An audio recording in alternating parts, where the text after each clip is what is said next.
Hello mga kapatid at mga ka-join, yan yung kaganapan noong nagkaroon ng sunog sa wire dito sa aming lugar. Ayan pa yung bumbero, nadatnan ko pa kasi wala ako sa bahay namin nung nangyari yon. Nandun lang ang aking asawa at ang aking anak. Ayan, nadatnan ko pa yung bumbero, galing kasi ako ng kapilya. Schedule namin ng pagbabantay sa gabi. Nagmukhang ghost town tuloy ang aming lugar dahil walang ilaw at wala pang internet na gumagana.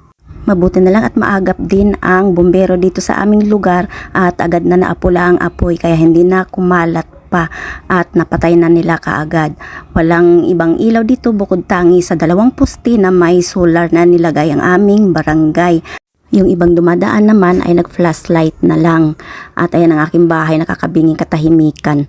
Ayan yung nasunog na wire kagabi mga ka-joiny. Isang di pa lang ang layo niyan mula sa aking terrace. Kaya nakakatakot talaga, lalo na nung nagliyab ng husto.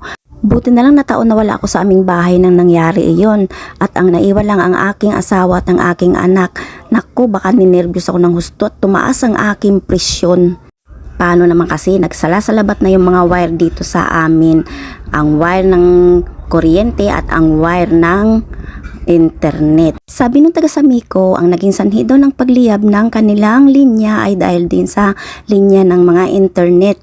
Dahil nagdikit daw ang kanilang wire at ang wire ng internet at nagkikiskisan kaya daw naging sanhi ng pagliyab ng wire ng kuryente dito sa amin. Nakikita nyo, parte lang yan ng wire na nasusunog kagabi dito sa amin.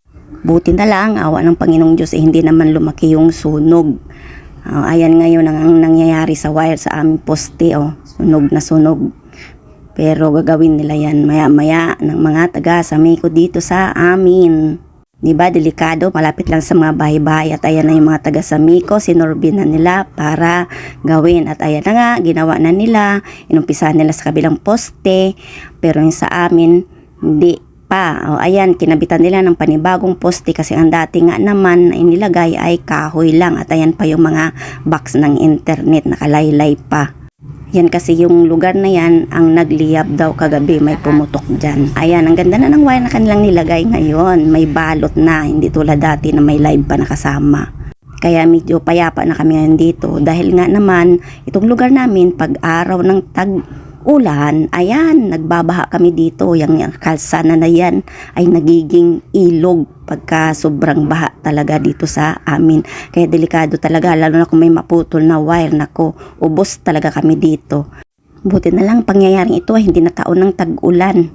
At ayan yung mga taga Samico, inumpisahan na rin nilang ayusin ang wire sa aming poste na doon nakakabit ang aking kontador. Maghapon nilang ginawa yan. Kaya ngayon, mayroon na kaming kuryente. Mabuti na lang mabilis umaksyon ang mga taga Samico ngayon dito sa amin. At hindi nagtagal, nagawa nila kaagad na maayos ang aming mga linya ng kuryente. Hanggang dito na lang mga ka-joiny at mga kapatid. Maraming salamat sa inyong panonood sa aking video. Bye!